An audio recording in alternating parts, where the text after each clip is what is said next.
Bonjour tout le monde, bienvenue au podcast sur les stigmatisations vécues par les personnes trans. Je me présente, mon nom est Ophélie Langevin, pronom elle. J'étudie en sciences humaines présentement au Cégep de Sherbrooke. Et puis, j'ai aujourd'hui une co-animatrice fabuleuse. Est-ce que tu veux te présenter? Oui, bonjour tout le monde. Moi, c'est Raphaël, pronom elle. Et je suis au Cégep. Je termine un DEC en sciences, lettres et arts. Donc, le projet que vous êtes en train d'entendre, là, c'est un des premiers podcasts. En fait, le but, c'est de faire découvrir la réalité des personnes trans et non-binaires aux personnes cisgenres. Donc, c'est un podcast par et pour les personnes cisgenres. Donc, ne vous en faites pas, on va définir ce qu'est cisgenre sous peu. Donc, moi et Raphaël, on est deux femmes cis, donc c'est ça, voilà. Et aujourd'hui, comme invité, on a une invitée très spéciale, notre grande amie Gardenia. Wouhou! Salut! Est-ce que tu veux te présenter? Oui, dans le fond, je m'appelle Gardenia, j'utilise le pronom elle, les accords féminins, puis je suis une femme trans, étudiante en technique de travail social au Cégep de Sherbrooke, aux côtés de Ophélie. Ouais, c'est ça. Cool. Donc, j'ai une couple de questions.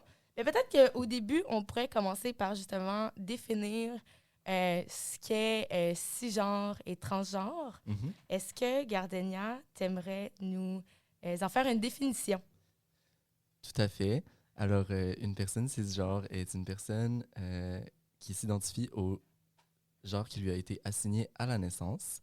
Puis, une personne trans est une personne qui a vécu une erreur au niveau comme de l'assignation de son genre par le médecin à sa naissance.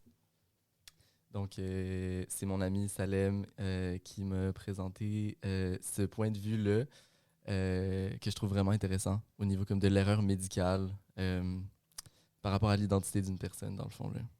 Oui, parce que d'habitude, ce qu'on entend, c'est que ton genre n'est pas celui qui a été assigné à la... Tu sais, qu'il y a comme une différence. Ouais. Mais là, c'est comme... Non, c'est pas moi. C'est ça, La différence, exactement. c'est l'erreur de l'observateur. Exactement, parce que mon corps ne représente pas nécessairement mon genre.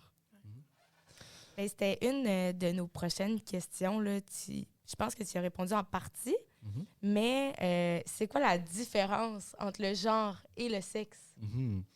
Le genre, c'est quelque chose de social, à mon avis. Je pense que tout ce que je vais dire pendant le podcast, c'est selon moi, c'est mon point de vue, puis c'est selon mes connaissances. Le genre, c'est social, c'est une construction qui peut être parfois rassurante pour certaines personnes. Puis le but, je pense, quand on se questionne par rapport à notre identité de genre, c'est de trouver un équilibre puis une euphorie, dans le fond, pour pouvoir fonctionner puis exister dans la société en étant confortable, puis en étant bien dans ce qu'est le genre, qui est comme ce que le monde peut percevoir de nous immédiatement. Le sexe, c'est plutôt biologique ou comme physique, je sais pas trop, parce que même au niveau biologique, il y a une multitude de possibilités quant aux configurations des chromosomes. Et bref, le genre, c'est social, le sexe, c'est physique, donc au niveau, par exemple, génital ou corporel. OK. Génial. Est-ce que tu aimerais nous parler un peu de ton vécu à toi en tant que personne trans? De où c'est parti? Comment c'est arrivé? Quand est-ce que tu as fait cette réalisation-là? Peux-tu nous raconter un peu ton histoire? Oui, bien sûr. Dans le fond, j'ai découvert quand j'étais comme vraiment jeune qu'il y avait comme une distorsion entre ce que j'étais et ce que je pensais être. Je me rappelle comme du plus loin que je me souvienne pour vrai, comme j'avais comme 3 ans peut-être là. Ma soeur était pas encore née, ma petite sœur, on a 4 ans d'écart. Puis tu sais déjà, quand j'étais une petite fille, je me considérais comme une petite fille. Je savais que j'étais une petite fille. Je regardais les filles autour de moi, puis comme j'existais, puis j'essayais d'être comme elles. Puis ça a soulevé quelques questionnements dans ma famille, mais ma mère a toujours été très ouverte, puis elle m'offrait la possibilité, puis j'ai eu le privilège d'avoir cette relation avec ma mère qui me laissait choisir, par exemple, mes vêtements, puis elle était comme quand on allait magasiner quand j'étais jeune, c'était comme est-ce que tu préfères ce chandail-là ou ce chandail-là? Est-ce que tu veux ce jouet-là ou ce jouet-là? Fait que c'est comme merci, mom. Mais c'est lorsque ma sœur est née puis que j'ai commencé à comme grandir puis développer euh, à travers ma puberté mon corps que j'ai vu qu'il y avait une différence entre elle et moi. Quand on était des enfants puis qu'on prenait par exemple des bains ou qu'on jouait ensemble, whatever, c'est comme oh my god, pourquoi est-ce que comme dans mes culottes, j'ai pas la même chose que toi si les deux on est des filles, tu sais, c'est comme j'étais vraiment confuse puis je me demandais comme ben peut-être qu'à un moment donné ma soeur va se ramasser avec la même affaire que moi quand elle va être plus grande, tu sais, c'est comme Tellement cute. ouais, c'est quoi qui se passe là, c'est vraiment confusing puis genre j'avais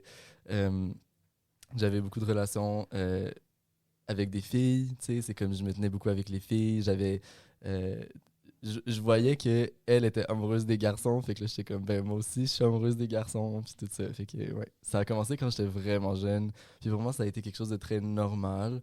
Euh, j'ai jamais senti que c'était comme un problème avant qu'à un certain point je me fasse stigmatiser, je me fasse violenter, je me fasse tu sais, marginaliser, tu sais, parce que pour moi il- en tout cas c'est ça, il y a une norme puis j'étais dedans jusqu'à preuve du contraire quand comme on m'a dit que j'étais déviante, si on veut. Ben justement, tu rentres un peu dans le vif du sujet, Mhm. puisque le podcast porte sur les stigmatisations que les personnes trans vivent. Mhm. Est-ce que tu en as des exemples de comment on t'a stigmatisé, pourquoi, selon toi, on l'a fait, puis, dans le fond, c'est ça, nous en parler un peu. Ben, honnêtement, j'ai beaucoup réfléchi sur la question. Je vais mettre sur la table des situations que j'ai vécues, mais euh, tu vas voir comment je suis comme un peu confuse par rapport à tout ça parce que je comprends pas exactement c'est quoi le problème. Comme je disais, parce que pour moi, c'est normal. Mais mettons, quand j'étais jeune, je m'habillais d'une manière le plus féminin, la manière la plus féminine possible. Puis j'avais les cheveux très longs, j'étais très maigre, j'avais un visage fin, puis tu sais, tout ça, comme avant ma puberté, comme la plupart des personnes assignées mâles à la naissance, tu sais, on a des traits plus ou moins féminins jusqu'à ce que la voix mue, puis que le poil arrive, puis tout. Fait que quand j'étais vraiment jeune, justement, avant la puberté, mais quand même au primaire, là, tu sais, comme j'avais des interactions sociales, puis j'avais des amis, les gens commençaient à me demander, t'es-tu un gars ou une fille? Ça, c'est une question que j'ai entendue des dizaines de fois. C'est pour pas dire des centaines, là, genre pendant tout mon parcours au primaire. Les gens étaient confus, puis au début, c'était, je crois, un questionnement légitime, puis les gens se demandaient vraiment si j'étais un gars ou une fille.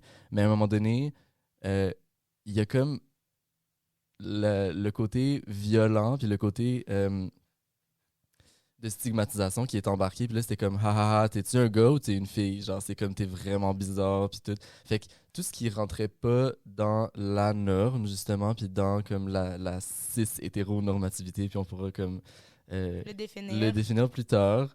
Ben, on peut même le définir maintenant, I guess, là, tu sais, Ouais, c'est comme, ben, peut-être, là. tu sais, on a parlé de ce qu'est le concept de cisgenre. Ben, l'hétéro, on réfère à l'hétérosexualité quand on parle de cis-hétéronormativité. Euh, Puis c'est juste le concept qui veut que la norme soit basée sur des modes relationnels et identitaires qui sont cisgenres et hétéros. Fait que tout ce qui rentre pas dans ces normes-là, euh, automatiquement va vivre les choses avec une couche de difficulté comme supplémentaire, euh, comme justement l'ostracisation dès la jeunesse, dès l'enfance. Si c'est pas, mettons, une violence que je vivais entre moi et moi parce que je comprenais pas pourquoi j'aime pas mon corps, par exemple, certaines personnes trans vont vivre ça, ça va être les autres qui vont me faire voir et comprendre que ben, mon corps est problématique, tu sais, c'est comme la violence que j'ai vécue quand j'étais plus jeune, c'est juste comme, t'as un problème, il y a un problème. Puis comme, effectivement, il y avait de la dysphorie qui commençait à naître à partir du moment où je comprenais que j'étais... Ben, tu sais, je savais pas que j'étais trans parce que le mot trans, je l'avais jamais entendu avant, mais je savais qu'il y avait quelque chose. Fait que la violence que j'ai vécue, justement, c'est ça. Ouais. Tu as nommé le mot ostracisation, Ouais. tant pour moi que pour Mhm. les auditeurs. Mhm. Peux-tu nous expliquer ce que c'est? Oui, dans le fond, c'est, encore une fois, selon la définition que je connais puis la manière que je l'utilise, l'ostracisation, c'est le fait de rejeter une personne sur une base volontaire. C'est le fait de comprendre qu'il y a une différence entre elle et toi, puis de comme entretenir une dynamique de pouvoir avec cette personne-là où comme tu lui fais savoir qu'elle vaut moins que toi, que c'est ça, que les problématiques, c'est souvent, mettons, justement relié comme à la transphobie, au racisme, à la misogynie, tout ça. C'est l'ostracisation, puis c'est surtout social. C'est le fait que, comme, toi, en tant qu'individu, tu ne fites pas avec toutes nous autres. C'est pas Ok. juste entre toi et moi, là. Tu sais, moi, je t'ostracise, mais comme... C'est marginalisé un C'est peu. exactement, c'est Ok. comme on t'ostracise, là. C'est comme la communauté ne s'associe pas avec toi, là. Puis ça met des bâtons dans tes roues, là. Génial. Puis, tu as parlé aussi de dysphorie de genre. Mhm. Dans mon projet de recherche, j'en ai parlé un peu, mais j'aimerais avoir ta version de est-ce que tu en as vécu, comment tu l'as vécu, Mhm. puis aussi Raph a apporté un bon point la dernière fois quand on s'en parlait, mais il n'y a pas juste la dysphorie de genre qui existe. Ouais, il y a l'euphorie. Oui. Puis moi, c'est un concept que mes amis m'ont comme introduit il y a pas longtemps, puis je trouvais ça full intéressant, puis j'aimerais ça que tu nous en parles aussi. Super. Oui, je suis vraiment down. La dysphorie, dans le fond, c'est le contraire. C'est l'antonyme de euphorie. Donc, la dysphorie, c'est le fait... Ben, puis là, on parlait de dysphorie de genre.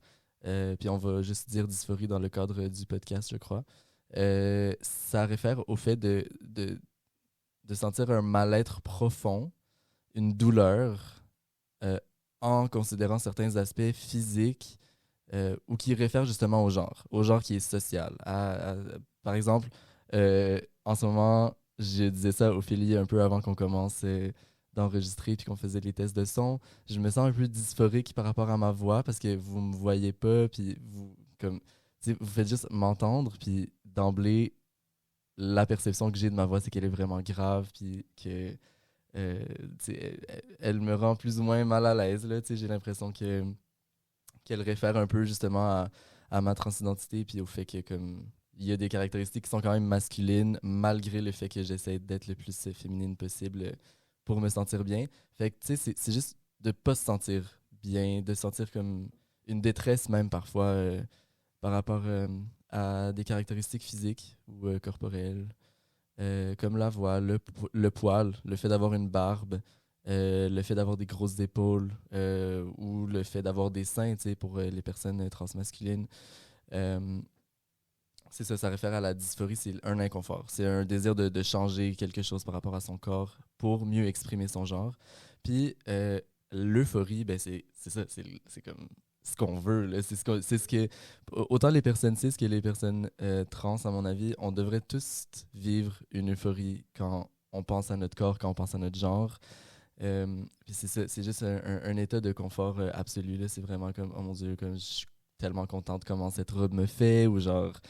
c'est ça, genre, mes hormones me permettent d'avoir des seins en ce moment, mettons, là. C'est comme... je vis une puberté que j'attends depuis longtemps. On pourra en parler tout à l'heure Ouais. par rapport à l'hormonothérapie. Ouais, il y a différentes manières de se rendre à l'euphorie. Puis c'est ça. Puis, t'avais dit quoi? Je dire, voulais vas-y? juste ajouter une dernière affaire, ce que j'avais trouvé intéressant aussi, que mon amie elle me parlait, c'est que ça aide aussi au mouvement, si tu veux, trans, parce que la manière que nous, les cis, on voit le mouvement trans, souvent, c'est les gens, ils sont pas bien, ils vivent la détresse, ou tu sais, c'est difficile, mais là, non, il y a des gens aussi qui vivent l'euphorie, fait que c'est full positif, puis ça, comme, ça montre que c'est beau, là, puis genre, c'est full, je trouvais ça le fun. Puis il y a aussi, tu sais, des personnes cis qui ne comprennent pas que certaines personnes trans se trouvent belles. Tu sais, c'est comme... Ou comme, tu sais, je me suis déjà fait dire... Ah, comme t'es plus belle que moi, je comprends pas. C'est comme, hein? Genre, pourquoi t'es belle si t'es une femme trans? C'est comme, ça fait pas de sens, là. Dans ma tête, genre, les personnes trans, c'est juste de la douleur, comme tu dis, de la tristesse, comme, c'est pas beau, là, mais genre, trans is fucking beautiful. Mais tu Genre, dirais-tu ça à n'importe qui, genre, tu sais, même une autre personne cis, tu dirais-tu, ouais. c'est bizarre, t'es plus belle que moi, Ben genre, comment non, ça là. se fait? Ben Tu sais, comme, c'est ouais. comme...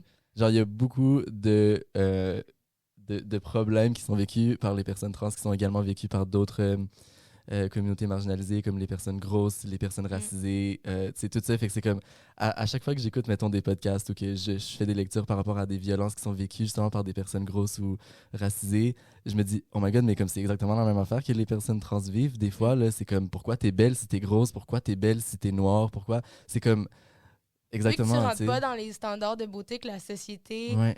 Ben, comme, tu rentres pas techniquement, Ben, mais les là, standards, genre, ouais. finalement, une personne qui est supposément en train de rentrer dans les standards de beauté, genre, est comme confrontée, puis genre, est plus bien Mhm. avec elle-même, puis ça, on dirait que ça la rabaisse. Fait que je pense Puis, que peut-être que ces gens-là essaient de rabaisser les autres aussi pour pouvoir s'augmenter, peut-être. Je sais pas si c'est sûrement inconscient, là, mais... ouais. Puis, tu sais, tantôt, on parlait de cis-hétéronormativité. Il y a également le fait que cette cis-hétéronormativité-là, elle relève d'un certain comme eurocentrisme, je crois que c'est ça le mot, des valeurs puis des idées qui proviennent de l'Europe puis de la colonisation.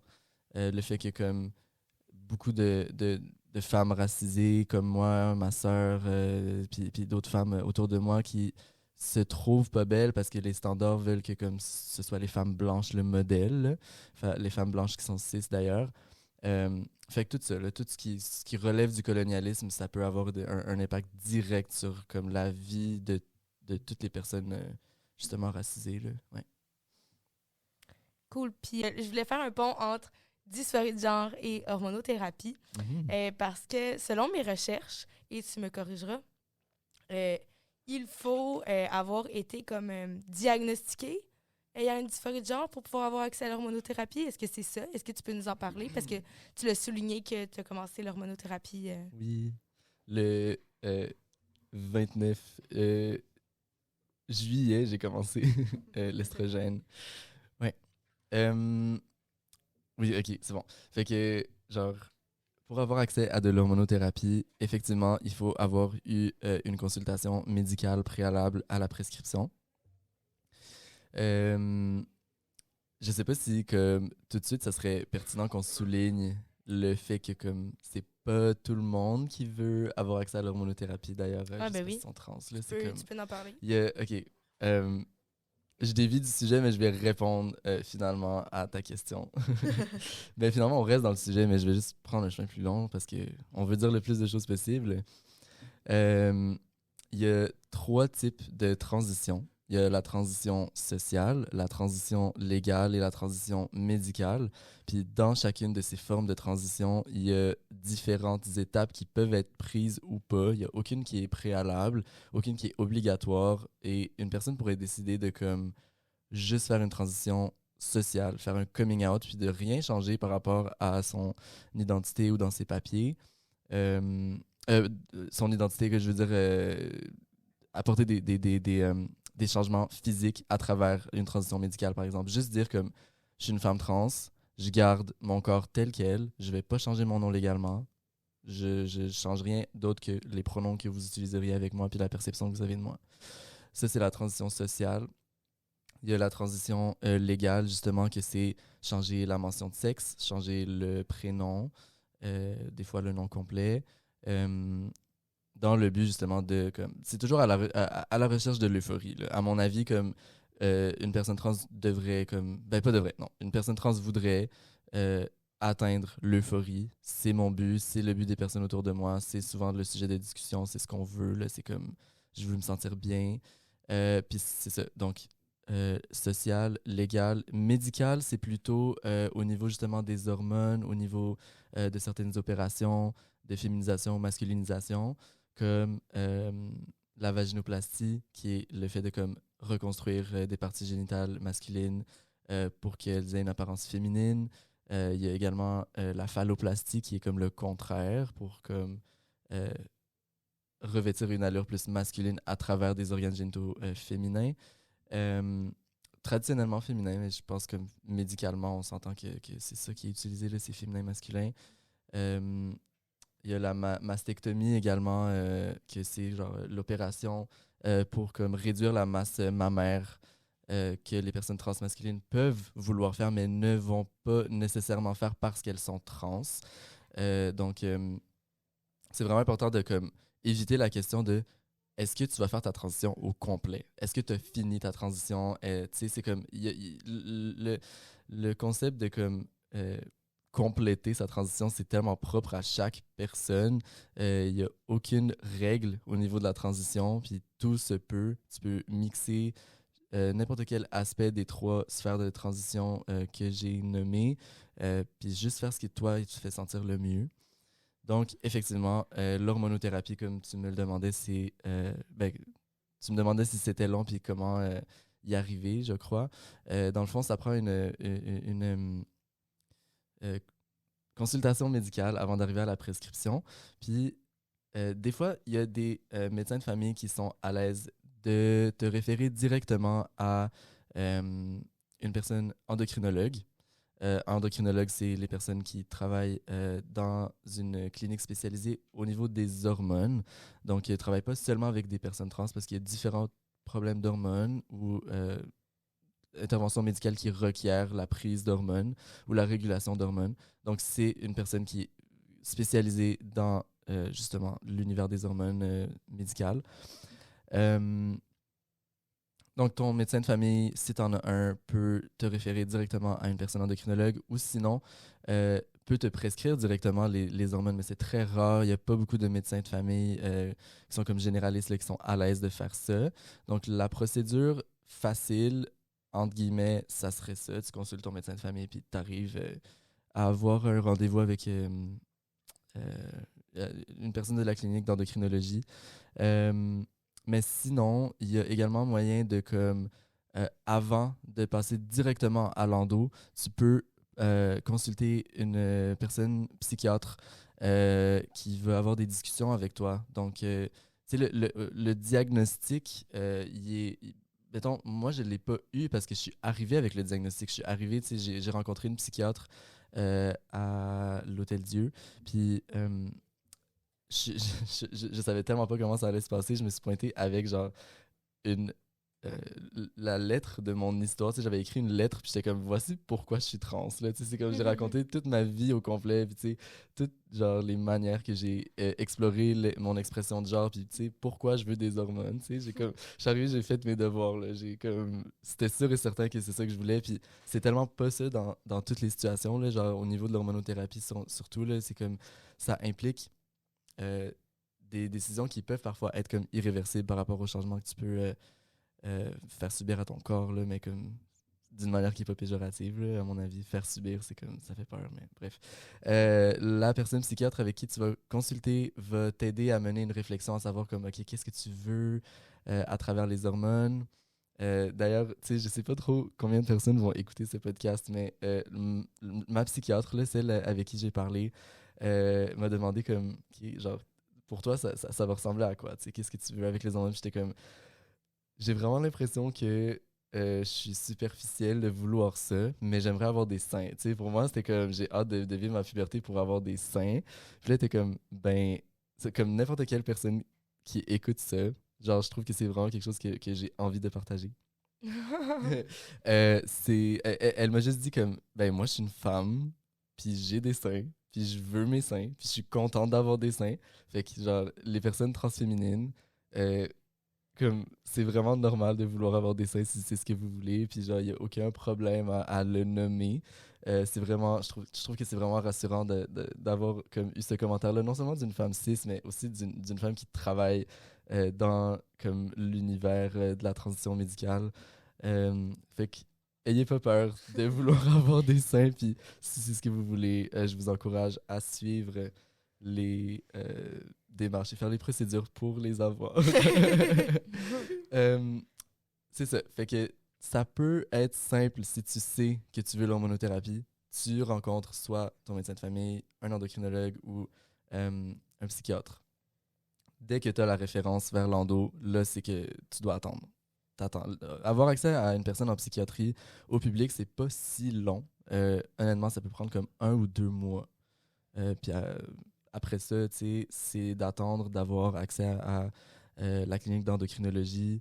Je sais que comme à Sherbrooke, j'ai attendu à peu près comme 7-8 mois, tu sais, fait que c'est pas tant que ça, mais quand genre, même, tu sais, quand même. t'attends, là, c'est Ouais, les c'est jours ça. passent, puis c'est à tous les jours, puis tu sais, je me dis comme, genre, ça fait comme 20 ans, tu sais, que je vis comme Ouais. ça, fait que 7-8 mois, c'est pas si pire que ça, mais genre, en même temps, comme, Mais tu justement, sais, en tout cas, est-ce que si ta dysphorie de genre, justement, puis comment tu files pas, genre, par rapport à ce que tu vis, est-ce que ça va avoir un impact sur le temps d'attente ou pas? Genre, parce que, est-ce que si quelqu'un est comme, ah, ouais, moi, je veux l'hormonothérapie, mais comme, ça presse vraiment pas, est-ce que ça peut prendre des années?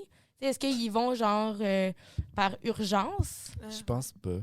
Je pense pas. De ce que je sais, non. Il y a pas vraiment de lien entre l'urgence puis la rapidité OK. qui vont deliver le service, dans le fond, là. Euh, Parce que j'ai des amis, oh mon Dieu, puis ça me met comme dans tous mes états, là, des amis trans qui veulent avoir accès à l'hormonothérapie, qui ont commencé les démarches comme peut-être avant moi ou en même temps que moi, puis que encore là, ils n'ont pas leur hormone. Là. C'est comme, puis ils vivent sûrement une dysphorie qui est comme plus grande que la mienne de ce que je peux comprendre, puis il n'y a vraiment aucune corrélation. Là. C'est vraiment juste, est-ce que tu vas tomber sur euh, la bonne personne qui va te faire la bonne référence, puis tu sais, tout tombe dans les mains de professionnels de la santé puis du système tel quel. Là. Genre, il n'y a rien que tu puisses faire, à ce que je sache, pour accélérer les démarches, à moins que tu ailles au privé. Ouais. Ça coûte fucking cher. Ouais, ça doit. J'imagine. Et que non, tu sais, c'est ça, il n'y a pas de corrélation. Non, c'est ça, ouais, je vais m'arrêter ici. Moi, j'avais une question Oui. sur la psychiatre. Ouais. Es-tu, genre, spécialisée dans la transition? Ouais, celle que j'ai Ah ouais, rencontrée, ouais. Cool. Elle travaille à l'Hôtel Dieu, elle s'appelle Docteur Michaud. Pour les personnes qui ont peut-être besoin d'une référence, vous demandez à votre médecin je vais voir Docteur Michaud de l'Hôtel Dieu, puis c'est ça, un ou 2 mois, puis vous devriez avoir une rencontre avec elle.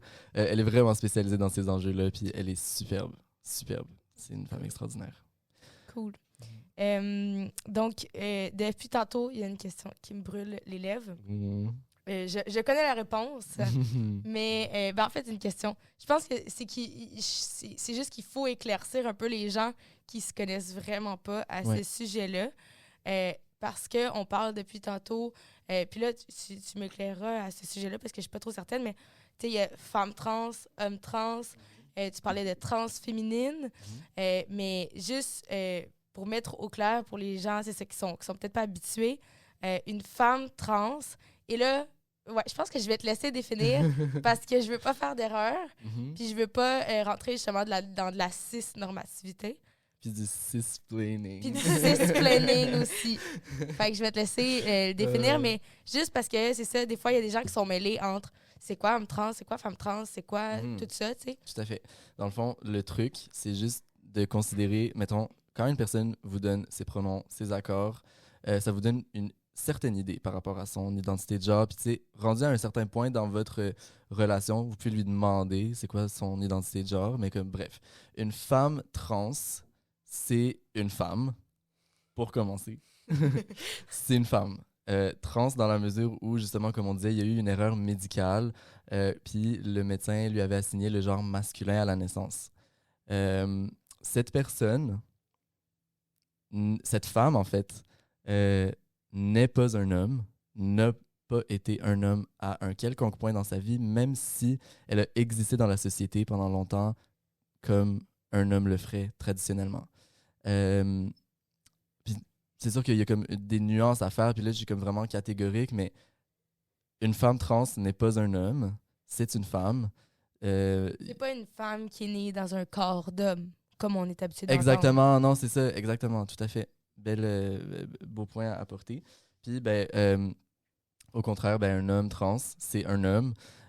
Puis, il y a eu l'erreur médicale qui a fait en sorte que le médecin lui a assigné le genre féminin à la naissance. Alors là, ça, c'est très binaire. C'est homme, femme, puis c'est ça. Mais il y a également comme tout ce qui se retrouve entre et après.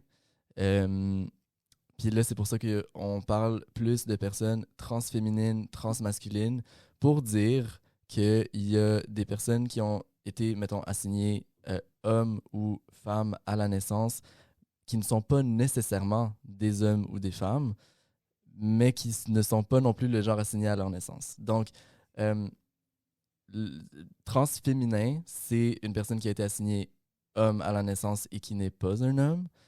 Transmasculin, c'est une personne qui a été assignée femme à la naissance et qui n'est pas féminin. Right, OK. Je voulais juste savoir si mes mots faisaient du sens et étaient cohérents, là. C'est ça, fait que dans le fond, les personnes non-binaires, dans le fond, vont parfois avoir recours à l'hormonothérapie pour atteindre une euphorie. Puis, tu sais, mettons, personnellement, mon hormonothérapie, c'est bloqueur de testostérone plus estrogène. Pour l'instant, c'est ça. Bientôt, je vais commencer la progestérone également. Il y a certaines femmes, personnes transféminines où, justement, elles sont comme non-binaires puis elles veulent pas prendre de bloqueur de testostérone, qu'elles vont juste prendre de l'estrogène. Fait que les effets vont être vraiment plus doux, mais elles vont quand même se sentir bien dans la mesure où elles ont de l'estrogène. C'est comme où elles peuvent réguler le taux d'estrogène. Fait que bref. Puis là, je parle beaucoup d'exemples de personnes transféminines parce que c'est ma réalité, mais en même temps, comme c'est ça, il y a des personnes qui peuvent c'est ça, vivre la non-binarité en étant transmasculine, tout à fait. Là, dans le fond, c'est important de souligner tout là aussi. Ouais. Mais dans nos prochains épisodes aussi, on va avoir d'autres types de personnes qui s'identifient différemment. Oui, exactement. Ouais. Excusez, il fallait que je tousse. Donc, aussi, mon autre question pour toi, c'était... En fait, c'est une question qui provient de quelqu'un qui est cisgenre et qui s'y connaît pas vraiment dans ce monde-là. Puis, c'est comment ça fonctionne, tes relations. Tu sais, par rapport à ta transidentité, tu sais, il y a des gens qui... Mais là, on vient de le définir du fait que t'es pas une femme qui est née dans un corps d'homme, mais comment ça fonctionne? Tu sais, je pense qu'il y a un mot qui est peut-être pas nommé parce qu'il y a un malaise, mais est-ce qu'on parle de relations sexuelles ou on parle de relations point? Je pense qu'on parle plus de relations sexuelles, mais tu sais, sexuelles dans le sens... est-ce que, genre, si tu veux en parler, si tu es à l'aise d'en parler, tu peux y aller. Mais je pense qu'il y a aussi plus relationnel dans le sens, c'est quoi, comment on appelle ça? Tu sais, comme... Romantique? Ouais, ben genre, est-ce que tu es hétérosexuel, mon orientation sexuelle. Ton orientation sexuelle, merci, le mot m'échappait. Oui, dans le fond, je suis pansexuel. Comment fonctionnent les relations sexuelles? Mais si t'es pas à l'aise d'en parler, t'es pas obligé, j'essaie juste là. de réfléchir qu'est-ce que je veux dire, parce que dans le fond, comme, je pense qu'il serait intéressant d'aborder, c'est la fétichisation que je subis, que je vis. Je sais même pas quel mot je voudrais utiliser, parce que comme j'aime pas me positionner comme étant une victime de certaines choses, puis j'ai vraiment l'impression que, comme, bref, je vis de la fétichisation juste liée au fait que, par exemple, en ce moment, j'ai des seins, mais j'ai également un pénis. C'est surtout les hommes dans mon entourage, éloigné ou pas, qui ont comme un comportement de fétichisation par rapport à ça. Parce que dans le fond, c'est pas normal. C'est pas, ça rentre pas dans la norme. Fait que comme c'est excitant pour eux, tu sais, de penser à ça puis de vouloir avoir un contact avec ça, mais c'est souvent fait d'une manière extrêmement maladroite. Fait que je vis ça au niveau comme sexuel. J'ai rarement la confiance que la personne avec qui j'ai une relation sexuelle est vraiment attirée envers moi parce que je suis belle puis je suis sexy et non juste parce que je suis trans. Parce que si c'est juste parce que je suis trans, il aurait pu coucher avec n'importe quelle fucking autre personne transféminine puis ça aurait été la même affaire pour eux, tu sais. Fait que c'est vraiment genre... C'est transphobe juste dans la mesure où tu réduis une personne à comme ce qu'elle est au lieu de qui elle est, là. Fait que c'est vraiment difficile au niveau sexuel. Puis je pense que comme je suis pas la seule à vivre ça non plus. Tantôt, je vous parlais de grossophobie puis de racisme. Justement, j'avais écouté l'épisode sur la grossophobie par sexe oral. Puis certaines choses que l'invité disait, je me rappelle pas c'est qui, qu'elle racontait par rapport à la fétichisation, j'étais comme oh my god, mais c'est exactement ça aussi, tu sais, c'est comme on sait pas, est-ce que je peux me permettre d'avoir du plaisir avec une personne qui me fétichise, est-ce que je peux profiter de ça, parce que tu sais, quelque chose que j'ai vécu puis que j'essaie de mettre au clair avec mes partenaires, c'est je suis une femme, je suis un humain. Je veux avoir du plaisir comme n'importe quelle autre femme puis n'importe quel autre humain. Je veux pas être traité comme un objet, mais je veux pas être traité comme une déesse non plus. Il y a des hommes qui vont vraiment... Au niveau de la fétichisation, là, c'est comme des extrêmes. Ça peut soit être je veux te vénérer, puis t'es une déesse, puis t'es vraiment... T'es grandiose, puis les femmes trans sont comme supérieures, puis plein de concepts comme ça qui me rendent mal à l'aise parce que j'ai pas envie d'avoir cette dynamique-là du tout. J'ai envie d'être appréciée comme n'importe quelle autre femme. Puis je veux pas non plus être objectifiée comme justement à l'autre extrême opposé. Là. Fait que comment mes relations fonctionnent, je fais rarement confiance aux personnes avec qui je suis, sauf si c'est des personnes que je côtoie depuis longtemps, comme mon amoureuse et mon amoureux. Que je sais que c'est des personnes... c'est ça, on s'aime, puis il n'y a pas de doute par rapport aux raisons qui peuvent nous pousser à avoir des relations sexuelles, mais comme au niveau plus comme de l'exploration sociale, puis des relations que j'ai qui sont plus des flings, qui sont plus moins sérieuses, mettons, ou whatever, là, que c'est comme purement sexuel, même si c'est sérieux. Des fois, j'ai des questionnements, là, puis je sais pas exactement c'est quoi qui pousse les gens. Tu as nommé quelque chose, peut-être que certaines personnes aussi ne seront pas habituées avec ça. Tu as nommé comme mon amoureuse et mon amoureux. Est-ce que tu veux nommer aussi comment ça fonctionne, ton orientation romantique ou je sais pas comment on appelle ça? Les configurations relationnelles. Les configurations. En fait, c'est que tu n'es pas une personne monogame. Exactement. Donc... Je suis polyamoureuse. Je pratique la non-monogamie éthique pour parler quelque chose de plus large, même si...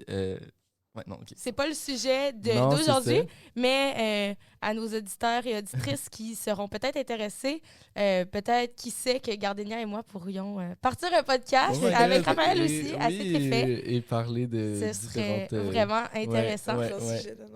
Parce qu'aujourd'hui, c'est sur la stigmatisation des personnes trans, mais c'est un autre sujet fort pertinent. Mais on est le 23 novembre et c'est la journée du polyamour. Donc, on est thématique. C'était juste pour parler de ça. Ouais, c'est ça.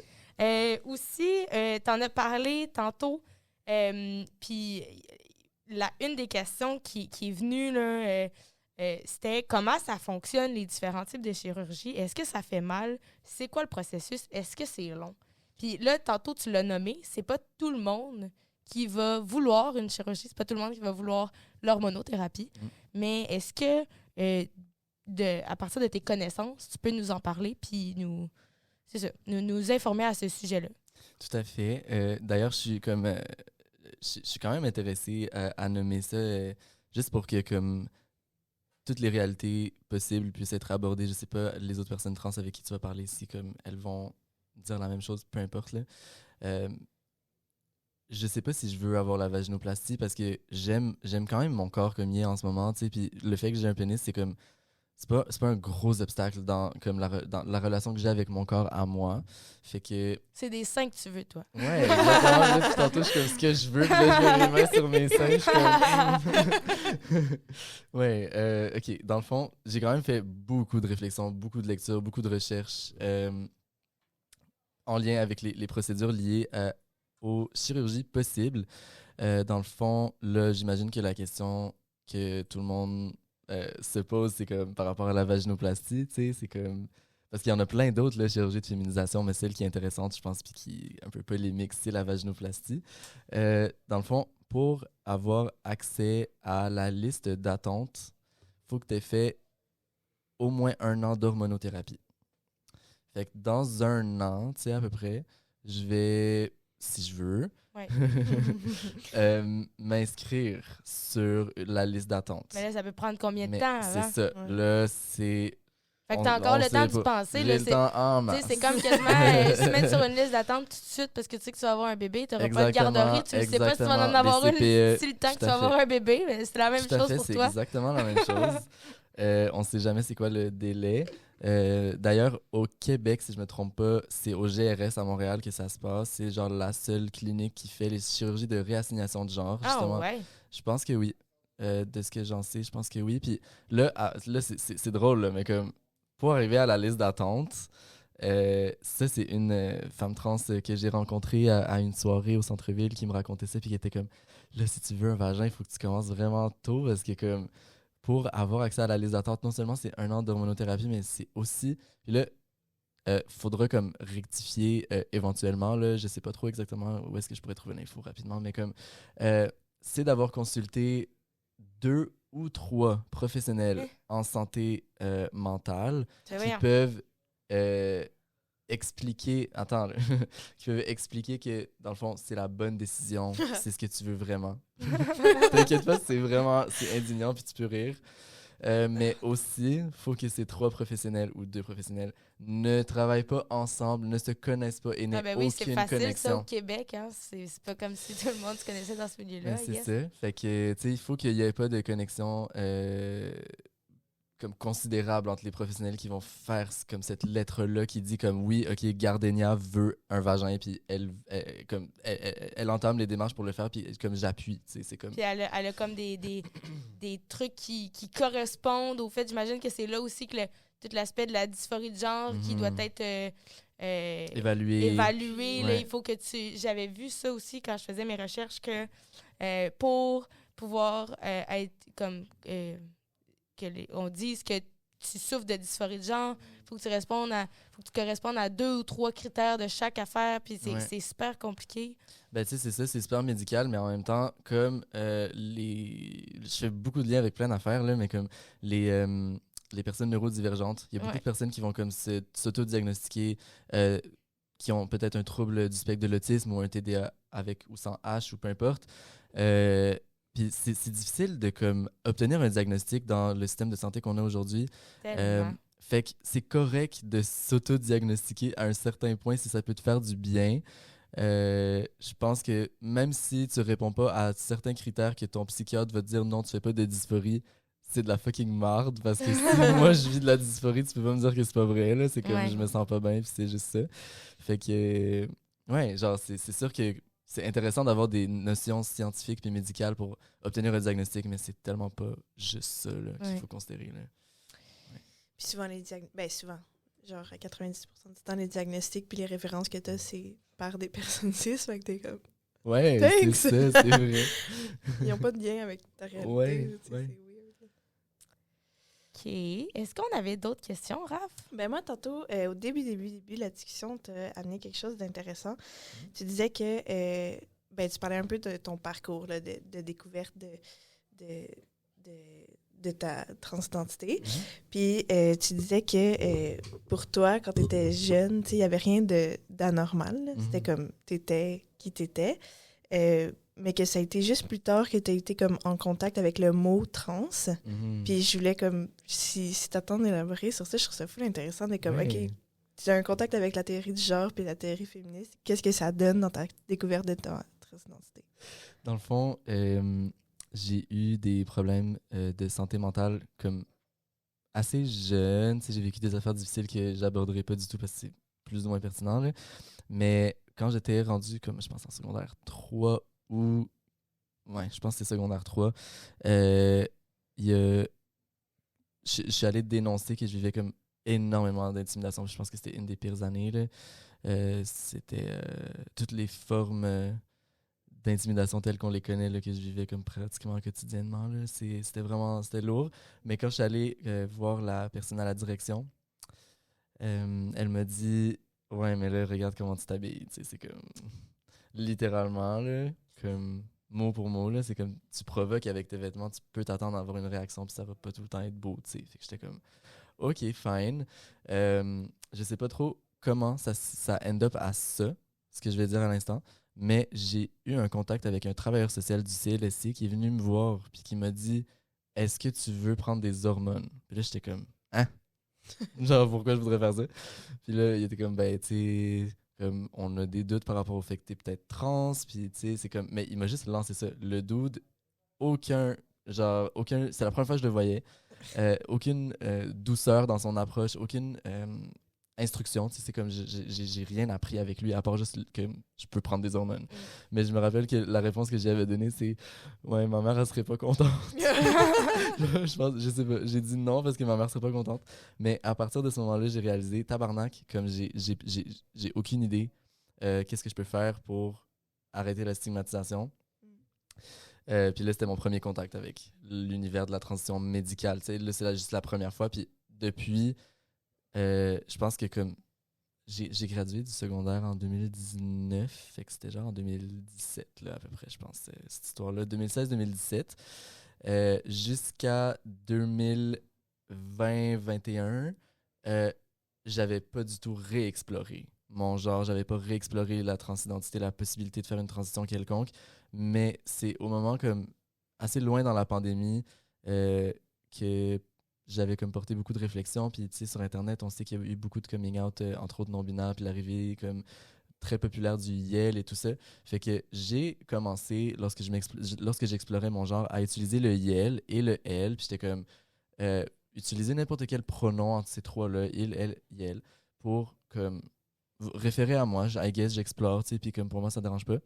Puis c'est à un certain point dans mes réflexions que j'ai réalisé que ben, le il puis le yel, c'était juste pour comme adoucir mon coming out. C'était pour faire comme quelque chose de smooth. Là. C'est comme, maybe peut-être que je suis bisexuel, mais finalement je suis homosexuel. Tu sais, c'est comme, il y a beaucoup de cas où les gens vont passer par quelque chose de plus vague avant de préciser leur coming out, I guess. Là.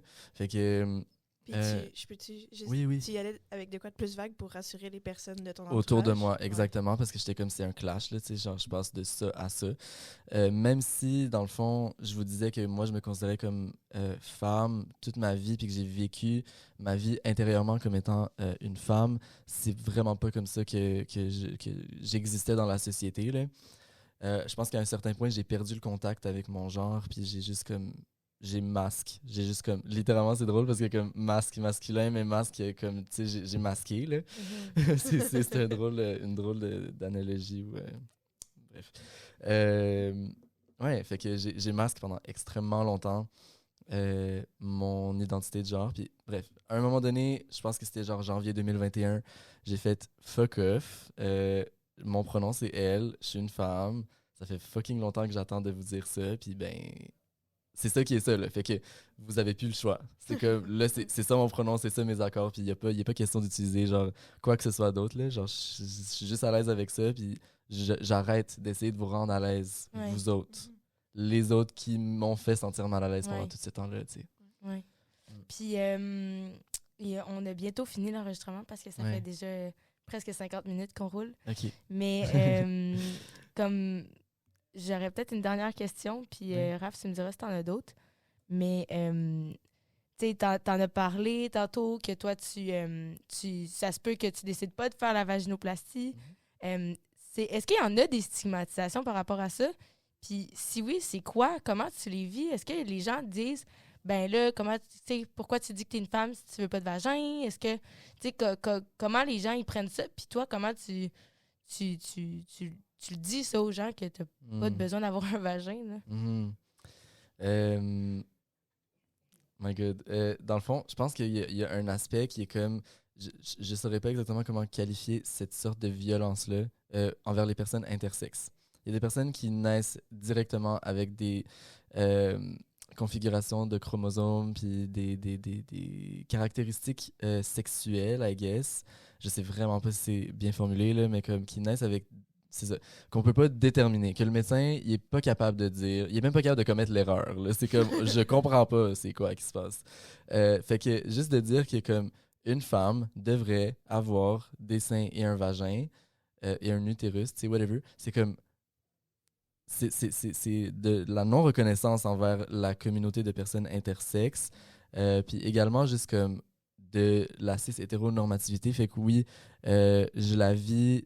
Puis il y a beaucoup, mettons, je suis sur une application de rencontre, j'ai un match, on discute, puis là, à un moment donné, dans la discussion, c'est comme, ben, est-ce que tu as fait l'opération? Puis là, je dis que non. Puis ils sont comme, ben, tu vas-tu la faire? Puis je suis comme, je crois pas. Puis là, ils disent, ah, ben, ça marchera pas de bord. C'est comme, il y en a qui vont dire comme, ah, je m'en fous, je suis vraiment ouvert d'esprit, je m'en fous que tu sois trans, nanana, mais t'as un pénis. Mais si t'as pas un vagin, c'est comme ça. C'est ça. Ouais, fait que...